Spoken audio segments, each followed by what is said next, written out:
속에서 나의 자존감, 나의 어떤 그 모습들에 대해서 어떠한 모습으로 형성하고 있습니까? 혼란스러워하며 세상 풍파에 휩쓸리고 있지는 않은가요? 20대에 취업을 하고 결혼을 하고 준비하고 하는 그때 30대, 40세가 되었다 하더라도 가장으로서, 부모로서, 그리고 모든 시대를 경험했다 하더라도 이 시대를 또 적응하면서 살아가야 하는 우리 어른들. 우리는 모든 시대마다 세상의 풍파에 휩쓸릴 가능성이 매우 큽니다. 때문에 복음의 말씀으로 길을 찾고 진리 안에서 평안을 찾으시길 예수님의 이름으로 축복합니다. 그래서 시편 107편 30절에는 이런 내용이 나옵니다. 광풍으로 혼돈에 빠진 사람들이 하나님께 부르짖습니다. 그 기도를 들으신 하나님께서 광풍을 잠자게 하실 때 시편 기자는 이렇게 표현하고 있습니다. 그들이 평온함으로 말미암아 기뻐하는 중에 여호와께서 그들이 바라는 항구로 인도하시는도다. 사랑하는 성도 여러분, 우리는 예수 그리스도로 말미암아 하나님 나라라는 영원한 소망의 항구에 다다랐습니다. 그때 우리가 해야 할 것은 닷을 내리는 것이죠. 나의 정체성을 예수 그리스도라는 단단한 그 바위에 우리는 걸쳐 내려야 하는 것입니다. 하지만 우리가 이 시대 속에서 간과하지 못할 것은 여전히 이 바다라는 이 세상은 혼란하고 변화무쌍하며 유동적이고 언제 어느 때든지 우리를 흔들 수 있다는 것입니다. 매우 간단한 방법으로 우리를 흔드는데 바로 우리의 소유입니다. 나의 출생, 내 성적, 내 연봉, 내가 가진 집, 내가 가진 물건들, 내 성과, 그리고 내가 가진 성격, 우리가 가진 것으로 우리를 정의하려고 이 세상은 계속 우리를 흔듭니다. 그러다 보면 세상과 비교하게 되고 다른 사람과 비교하게 되고 그 시대에 맞춰서 살아야 하는 것 같은 그런 상황 속에서 우리는 내가 과연 누구이지? 라는 이 정체성 혼란에 빠질 수 있다는 것이죠. 하지만 성경은 우리가 누구인지에 대해서 분명히 말씀해주고 있습니다. 여러 가지 우리에 대한 정의가 있지만 단 두 가지로 간단히 말씀한다면 우리는 하나님께 불순종한 죄인이라는 것이고, 다른 하나는 그러나 우리는 그리스도 안에서 구원받은 성도라는 이 두 가지 정체성입니다. 이것을 우리가 성경을 볼 때 알 수 있음에도 불구하고 우리는 이 세상의 기준과 내 안의 욕망으로 인해서 이 정체성을 자꾸 흐릿하게 만듭니다. 그리고 미지근하게 살아가는 경향을 오늘날 그리스도인들이 보여주고 있다는 것이죠. 그래서 오늘 말씀을 통해서 분명한 그리스도인의 두 가지 정체성에 대해서 살펴보고자 합니다. 갈라디아서 2장 20절에 나타난 두 가지의 그리스도인의 정체성을 통해서 우리가 다시 한번 나는 어떤 존재인지를 한번 성찰하는 시간이 되었으면 좋겠습니다. 첫 번째로 바울은요, 자신의 정체성을 이렇게 강한 표현으로 적나라하게 표현하는데 20절 상반절에 나는 그리스도와 함께 십자가에 죽었다, 십자가에 못 박혔다 라고 고백합니다. 바울에 대해서 잘 아시는 것처럼 바울은 원래 그 이름이 유대식 이름으로는 사울이었죠. 그가 히브리인 중에 히브리인이었고 베냐민 지파였고, 그리고 또 율법에서는 의로운 사람, 바로 바리새인이었습니다. 그는 율법을 철저히 지키고 바리새인으로서 그 율법을 행하는 것을 자신의 의로 여겼고 종교적 열심을 자랑하던 사람이었습니다. 그는 율법을 완벽하게 지키면 하나님 앞에서 난 의로운 존재라고 믿었고 그 열심으로 그리스도인들을 박해야 했던 것이죠. 그것이 하나님의 뜻이라고 생각했고 자신의 사명이라고 생각했었습니다. 그래서 바울의 정체성은 바로 철저하게 자신의 행위, 그 성과에 기반했습니다. 하지만 아시죠? 그 다메섹으로 가는 그 길에서 바울은 예수님을 만나고 완전히 바뀌었습니다. 예수님의 말씀대로 3일간 눈이 멀었습니다. 그리고 예비하셨던 아나니아라는 하나님의 사람에게 기도를 받고서 눈을 뜨게 됐죠. 그때 눈 뜰 때 어떻게 사도행전에서 표현하고 있나요? 눈에서 비늘 같은 것이 벗겨졌다. 그러면서 앞을 보게 되었다고 표현하고 있습니다. 여기서 비늘 같은 것이 떨어져 나갔다는 이 표현을 쓴 사람이 누가이고 누가는 의사이죠. 의사 출신인 누가가 그런 표현을 한 것은 의학적인 의미도 있겠지만 더 상징적으로 바로 그의 옛 가치관, 율법의 의를 통하여서 자신을 의롭게 만들려고 했고 행위를 통하여서 바른 사람이 되려고 했던 자신의 그 옛 가치관이 벗겨졌다. 그리고 앞을 보였다는 그 표현은 바로 복음의 관점으로 자신과 세상을 바르게 보게 되었다는 것입니다. 이렇게 복음을 통해 변화된 바울이 어떻게 고백하고 있습니까? 자신을 십자가에 못 박았다고 표현하고 있습니다.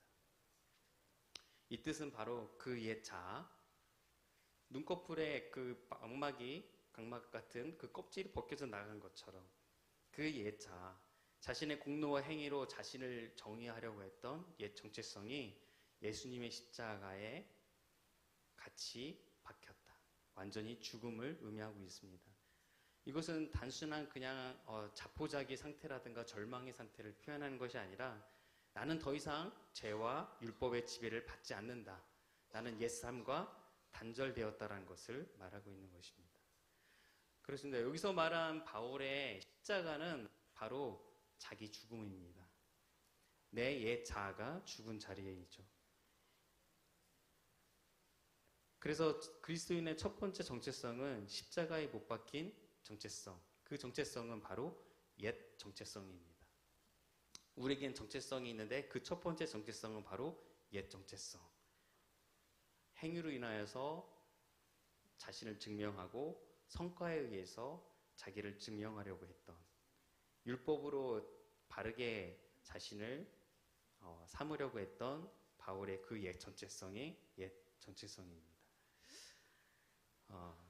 우리의 이 옛 정체성이 십자가에 죽었다면 이 표현은 신앙적이고 자기 성찰적인 의미이지만 그러면 내 안에는 무엇이 있다는 건가? 바울은 그 가운데 성령님의 은혜로 깨닫습니다. 바로 그리스도께서 내 안에 계시는구나. 내 옛 자아가 죽었는데 바로 그 자리에 그리스도께서 부활하신 주님께서 내 안에 계시는구나. 그래서 이렇게 표현합니다. 그런즉 이제는 내가 사는 것이 아니요 오직 내 안에 그리스도께서 사시는 것이다. 이것을 신학적으로는 바로 그리스도의 연합이라고 표현합니다. 우리 안에 그리스도가 사신다라는 그 의미는 하나님의 아들이신 그 그리스도 예수께서 나와 연합이 되었다. 그로 인하여 우리에게 새로운 정체성이 부여받았다는 것이죠. 성경은 그래서 이걸 이렇게 표현합니다. 가지가 포도나무에 붙어 있듯이, 그리고 머리와 몸이 하나이듯이, 그리고 남편과 아내가 결혼하여 한 몸이 되듯이, 바로 그리스도께서 우리 안에 계심은 이렇게 연합이 되었다 표현하고 있습니다. 여러분, 결혼하신 우리 성도님들은 아시겠지만 인생이 크게 또 두 가지 나뉘죠. 결혼하기 전과 결혼하고 난 다음 나. 저도 기억을 되돌아보니까 충격이었습니다. 예, 결혼하고 나서 새로운 삶이 시작됐다라는 것을 그냥 머리로는 알았는데 결혼하고 나니까 정말 충격이었습니다. 내가 아닌 나이가 돼버리더라고요. 나를 버려야 하고 내 고집을 꺾어야 하고 내 생각을 버려야 하는 순간들이 많이 생깁니다. 결혼은 정말 신비이고 왜 결혼이 남자가 여자가 하나가 되어 그렇게 표현했는지 더 깨닫게 되었습니다. 이렇게 왜 표현한 이유는 우리에게 새 정체성을 부여해 주시기 위함입니다. 왜냐하면 우리의 옛 정체성은 어떤 존재였냐면 바로 진노의 자녀였습니다. 우리는 하나님의 진노를 그래서 멸망받을 마땅한 죄인이었습니다. 그러나 나를 대신해서 십자가에 달리신 예수 그리스도를 나의 의로 믿을 때 아무 죄 없이 달리신 그분의 그 십자가의 달리심과 그의 공생에 그의 존재, 예수 그리스도의 그 모든 것이 나의 의가 되어질 때 우리는 죄의 종이 아니라 하나님의 양자, 입양한 자녀, 그 양자가 되는 놀라운 특권을 얻은 것입니다. 그래서 두 번째 정체성은 바로 하나님의 자녀로서의 정체성입니다. 그러니까 성경에서 오늘 본문에서 나와 있는 두 가지 정체성, 첫 번째는 옛 정체성, 하나는 새 정체성, 바로 하나님의 자녀입니다. 이제 우리는 하나님을 아빠, 아버지로 부를 수 있습니다.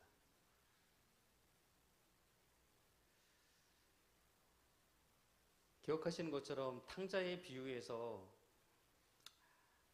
그 아버지가 돌아온 아들을 어떻게 대했는지 우리 지난 컨퍼런스 시간에 이정교 목사님의 말씀을 통해서 정말 신랄하게 경험을 했습니다. 그 아들은 아들로서 오려고 하는 것이 아니라 또 아버지의 재산을 가지려고 하는 그런 마음으로 또 죄에 더러워진 그 모습으로 찾아왔습니다. 그럼에도 아버지는 두 팔을 벌려 그 아들을 받아주고 씻어주고 의의 옷과 아들이라는 상징인 그 금가락지를 끼워주고 그 아들을 사랑으로 받아줬습니다. 그리고 잔치를 열어 많은 사람들에게 이 아들은 나의 아들이다 선포하였습니다. 바로 하나님의 마음인 것이죠. 무엇을 의미합니까? 하나님의 자녀가 되기를 거부했던 우리를 하나님은 받아주셨습니다. 그리고 우리를 위해서 자녀들의 자녀가 되는 권세를 주셨고 이 세상에 우리가 당신의 자녀인 것을 선포하는 자비의 하나님, 그 아버지의 모습으로 우리에게 다가오셨습니다. 기억해야 할 것은 우리가 자녀되었다라는 것은 우리의 어떤 공로나 자격이 돼서가 아니라는 것이죠. 바로 하나님의 은혜로 된 것입니다. 그래서 에베소서 1장 5절에 바울은 이렇게 얘기합니다. 그 기쁘신 뜻대로 우리를 예정하사 예수 그리스도로 말미암아 자기의 아들들이 되게 하셨으니, 이 말씀과 같이 하나님의 영원한 계획과 기쁘신 뜻에 따른 전적인 은혜의 결과입니다. 좀 빠른가요? 괜찮으신가요? 설교가 빨리 끝날 것 같아서. 좋으시죠? 빨리 끝나면. 네. 제가 원래 되게 말을 길게 하는 사람인데, 네. 3장 준비했습니다. 3장. 네. 짧죠? 사실 이 정체성이라는 설교를 준비한 것은 이따 이후에 말씀드리려고 했지만 저 자신 때문이었습니다. 제가 요즘 그런 많은 고민들을 했거든요. 아주 쉬운 고민들. 하나님의 자녀의 정체성은 뭐지? 아주 기초적인 우리 자녀들이 들을 만한. 근데 그 고민 속에서 사실은 제 자신을 바라보게 되고 내 자신을 내가 정의했던 그 방법들에 대해서 뒤돌아보면서 내가 이래서 힘들었구나를 경험하게 되었습니다. 바울도 오늘 본문에서 자신의 삶에 대한 결단을 내립니다. 우리 다시 한번 20절을 같이 한번 읽어보겠습니다. 갈라디아서 2장 20절 같이 읽어볼게요. 시작. 내가 그리스도와 함께 십자가에 못 박혔나니 그런즉 이제는 내가 사는 것이 아니요 오직 내 안에 그리스도께서 사시는 것이라. 이제 내가 육체 가운데 사는 것은 나를 사랑하사 나를 위하여 자기 자신을 버리신 하나님의 아들을 믿는 믿음 안에서 사는 것이라. 아멘. 그렇기 때문에요, 이 새로운 정체성, 하나님의 자녀라는 이 새로운 정체성을 가진 사람이 해야 할 것은 바로 믿음 안에 사는 거라는 것입니다. 이 믿음이 무엇인지 앞에 길게 설명이 되어 있죠. 이제 내가 육체 가운데 사는 것은, 내가 삶을 살아가는 것은 나를 사랑하사 나를 위하여 자기 자신을 버리신 하나님의 아들을 믿는 그 믿음 안에서, 우리는 이것을 복음이라고 말합니다. 믿음의 삶이라는 것은 단순히 한 번의 회심, 칭의라고 얘기할 수 있겠죠. 우리는 회심을 통해서 칭의를 받았습니다.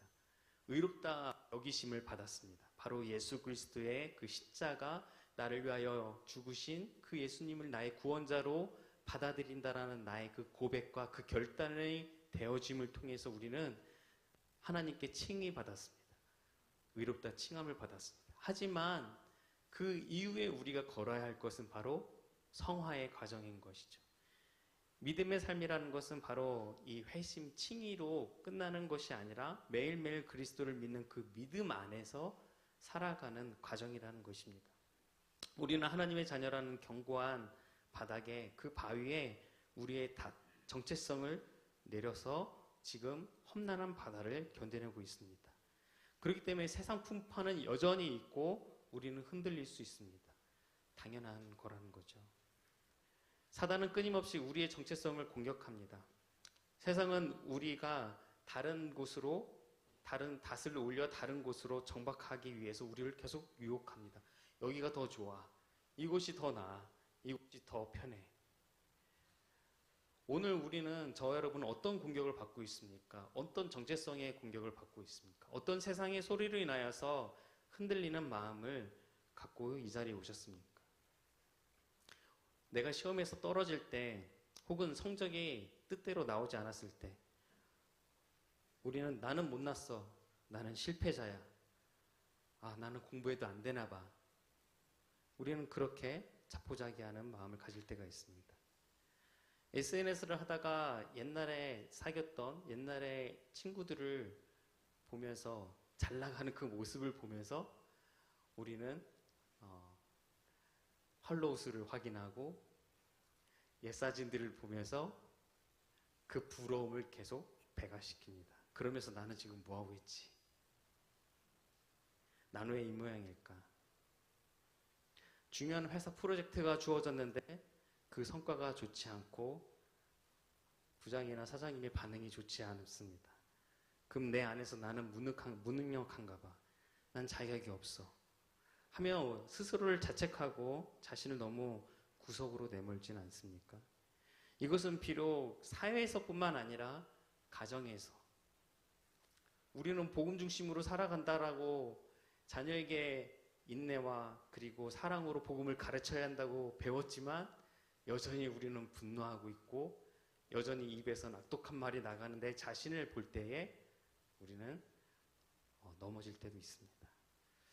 때로는 교회에서조차 다른 성도들을 보며 그들도 나와 같은 똑같은 죄인인데 그들의 모습을 보며 부러워하고 때로는 다른 사람의 말로 인하여 상처받는 우리 자신을 보면서 우리는 자꾸 내가 하나님의 자녀, 바로 나를 위하여 나를 사랑하사 자기의 몸을 십자가에 달려 죽으심으로 나를 의롭게 만드신 예수 그리스도로 인하여 내가 하나님의 자녀가 되었다라는 그 사실을 망각하게 된다는 것이죠.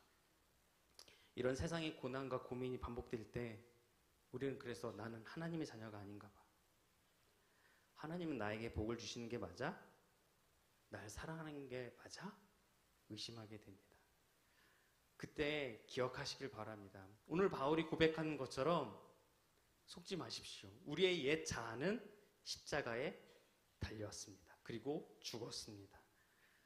우리 안에 있는 것은 그리스도의 영, 하나님의 영으로서 하나님의 아들의 영으로서 우리는 하나님의 자녀라고 부르실 만한 자격을 얻게 되었습니다. 내 공로와 내 의지와 내 성과가 아니라 예수 그리스도께서 내 안에 계심으로 그분으로 인하여서 우리 안에는 하나님의 자녀라는 자격을 얻게 되었다는 것이죠. 그래서 우리는 흔들리지 않는 하나님의 나라를 유업으로 받았습니다. 그러므로 우리가 할 것은 나를 사랑하사 나를 위하여 자기 자신을 버리신 하나님의 아들을 믿는 그 믿음 안에서 그 복음 안에서 우리는 매일을 사는 것입니다. 아까 말씀드린 것처럼 이 믿음 안에 사는 것이란 복음 중심의 삶을 말합니다. 오늘날 많은 그리스도인들의 삶을 위협하는 것 중 가장 큰 위험이 무엇일까요? 교회가 부흥하지 못하는 가장 큰 이유가 무엇일까요? 설교자들, 목사들의 타락 때문일까요? 교회의 재정 문제일까요? 찬양의 문제일까요? 여성교회의 문제일까요? 장로들의 문제일까요? 다른 것이 아니라 어느 순간부터 복음이 흐릿해지고 어느 순간부터 외부의 핍박이나 유혹이 아니라 이 복음을 망각하는 것에서 바로 많은 그리스도인들의 삶이 위협당하고 있고 교회가 어려워지고 있는 것입니다. 그래서 우리가 만약 그리스도인으로 살고 있는데 하나님의 자녀라는 정체성을 갖고 살고 있는데 나의 정체성이 흔들린다면 나는 복음을 붙들고 있지 않다라는 증거일 것입니다. 때문에 우리가 복음 중심의 삶을 살기 위해서 많은 것들이 있지만 단 한 가지를 뽑는다면 매일 우리는 자신을 십자가 복음 위에 세우는 훈련을 해야 할 것입니다. 바울이 했던 것처럼 내 옛 자아가 이미 십자가에 달려 죽었다, 삭제되었다 라는 것을 기억해야 할 것이고 내 안에 계신 그리스도인으로 해서 나는 하나님의 자녀가 되는 자격을 얻었고 나는 하나님의 자녀다. 그리고 수많은 말씀들을 통하여서 하나님의 자녀의 그 권세들을 기억하고 그것을 삶에 적용하면서 살아야 할 것입니다. 단순히 성경을 읽고 글을 쓰고 기도하는 것을 넘어서 하나님이 누구이시고 나는 누구인지 우리가 매일 말씀 묵상을 통해서 하나님의 그 거룩하신가 하신 일 그리고 나의 정체성을 확인하는 그 과정을 경험하시길 바랍니다. 이 복음의 진리를 통해서 우리가 매일 삶의 순간순간 나의 정체성을 흔들려고 하는 그 순간순간에 우리는 그것을 꺼내서 사용하는 것이죠. 모든 삶의 영역에서 이 진리를 삶으로 반응하는 것이 바로 복음 중심의 삶을 사는 것입니다. 유명한 기독교 제자 훈련이라든가 선교 훈련도 좋습니다. 더 깊게 알고 싶어서 신학교를 가서 공부하고 많은 신학 서적을 읽는 것도 도움이 될 것입니다. 하지만 하나님의 자녀라는 이 정체성을 견고하게 하기 위해서는 그 어떤 행위보다 매일 나의 삶의 모든 영역에 이 복음의 원리를 적용해서 하루를 살아내는 것입니다. 물론 그 하루도 실패할 때가 있습니다. 아침에 기분 좋게 말씀 묵상하며 뿌듯하게 시작했는데 집으로 온 자녀들의 행동에 또 아내와 남편의 모습에 또 짜증과 화를 내는 우리의 모습 속에서 우리는 또 복음을 적용하지 못하고 실패할 수도 있습니다. 그러나 우리가 잊지 말아야 할 것은 흔들리는 것은 나이지 내 안에 계신 그리스도께서는 견고하시고 내 안에 생긴 이 정체성 하나님의 자녀라는 정체성은 여전히 있다라는 것입니다. 실패한 그 자리에서 다시 일어나시고 말씀으로 다시금 자신을 다독이고 굳건하게 서 있기를 예수님의 이름으로 축복합니다. 그렇기 때문에 우리는 매일 말씀 앞에서 하나님은 누구이신가? 나는 누구인가? 복음이 내게 무엇을 말하고 있는지 기억하고 그것에 진리로 반응하시길 축복합니다. 이 상황 가운데서 우리는 지칠 수 있습니다. CJ 매연이가 그래서 복음 중심의 삶을 사는데 찾아오는 유혹 3가지를 말했죠. 십자가 그 책에서 첫 번째가 율법주의, 그리고 정죄감, 그리고 주관주의. 이 감정의 소음들이 우리를 붙잡으려고 합니다. 그때마다 우리는 이렇게 선포했으면 좋겠습니다. 제가 앞에 했는데 있을까요? PPT? 우리 한번 같이 읽어보겠습니다. 시작. 나는 자격 없는 자가 아니다. 나는 그리스도의 의로 의롭다 칭함을 받은 하나님의 자녀다. 나의 옛 자아는 십자가에 못 박혔다. 그리고 나는 내 안에 계신 그리스도를 믿는 믿음으로 산다. 아멘. 제가 생각나는 대로 썼지만 오늘 말씀의 유혹과 같은 이 말씀을 여러분들도 자신의 언어로 삶의 순간순간 내 정체성이 흔들릴 때 스스로에게 말씀해 주시고 또한 더 깊은 복음의 진리의 말씀을 통하여서 더 하나님의 지혜로 살아가는 우리 성도님 되시기를 예수님의 이름으로 축복합니다. 그랬을 때 우리는 흔들리지 않는 그리스도의 그 바위에 우리의 정체성을 내리고 우리가 온전히 그 소망의 항구에 다다를 때까지 하나님은 우리와 함께하여 주시고 인도해 주실 줄 믿습니다. 마지막으로 저의 고백을 드리고자 하는데 아까 드린 말씀처럼 이 설교의 주제를 정체성으로 정한 이유는 저에게 가장 절실했기 때문입니다. 조심스럽지만 솔직하게 말씀드리면 저는 이런 질문을 갖고 있었습니다. 나는 그리스도인이고 하나님의 자녀라고 했는데 왜 나는 자꾸 분노할까? 왜 매일같이 돈 걱정하고 목회 인턴십이라는 이 은혜의 자리에 있는데 왜 기쁨으로 감당하지 못할까? 이런 내 자신에 대해서 못마땅해 하고 저 자신에게 불만을 갖기도 했습니다. 그래서 어떤 날은 이렇게 기도하기도 했습니다. 하나님, 정말 저를 아신다면, 제 상황을 아신다면 저에게 돈 걱정하지 않아도 되는 여유로운 삶을 주세요. 그리고 자녀들에게는 따뜻함을, 아내에게는 안정감을 주는 가장이 되게 해주세요. 또 어떤 날은 가정에서 자녀들과 다투고 이런 생각이 밀려왔습니다. 이런 내가 예배를 인도할 수 있을까? 설교할 수 있을까? 내가 교회의 자녀들, 아이들을 가르칠 자격이 있어? 나는 목회팀에 설 수 없는 사람 아닌가? 그러면 또 저는 나락으로 떨어지게 되는 것이죠. 하지만 곰곰이 뒤돌아보니까 이런 생각들의 뿌리는 단지 저의 능력, 저의 성과에 또한 저의 모질은 이 성격의 문제가 아니었습니다. 바로 복음을 망각했던 제 모습이 있었습니다. 이미 십자가에 못 박힌 옛 자아가 다시 저를 붙잡고 저를 흔들고 있던 것이었습니다.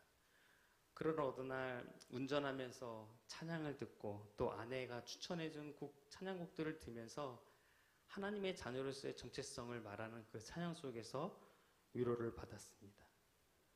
그래서 그 들었던 찬양곡 중에 하나를 여러분들과 이 시간 같이 부르면서 우리가 서로를 위해서, 자신을 위해서 기도하였으면 좋겠습니다. 제가 한 가지를 빼먹은 것 중에 하나는 그리스도인의 정체성을 얘기할 때 저는 자존감이라는 표현을 하지 않았는데, 자존감과 정체성의 차이는, 자존감은 주관적인 자신의 어떠한 능력이라 무언가를 할 수 있다라는 그 기분, 생각을 얘기하는 것이겠죠. 근데 정체성이 더 큰 범위에 있는데, 내가 그리스도의 정체성, 하나님의 자녀라는 정체성이 갖고 있다고 해서 다른 사람보다 우월하다고 생각해서는 안 되는 것이죠. 이것이 바로 오류의 중에 하나입니다. 많은 그리스도 서적들이나 가운데에서 그리스도인들의 정체성, 자존감을 이야기하면서 우리는 타인의 어떤 모습을 더 비교해서 우월하게 생각할 수도 있습니다. 근데 아시다시피 우리의 옛 자는 죽었다라고 그 순서가 있습니다. 우리의 옛 자는 죽었고 우리의 새로운 정체성, 내 노력과 내 성과와 상관없는 그 하나님의 정체성임을 기억하였으면 좋겠습니다. 이 시간 같이 찬양을 같이 부르시면서 한번 기도하는 시간 가졌으면 좋겠습니다.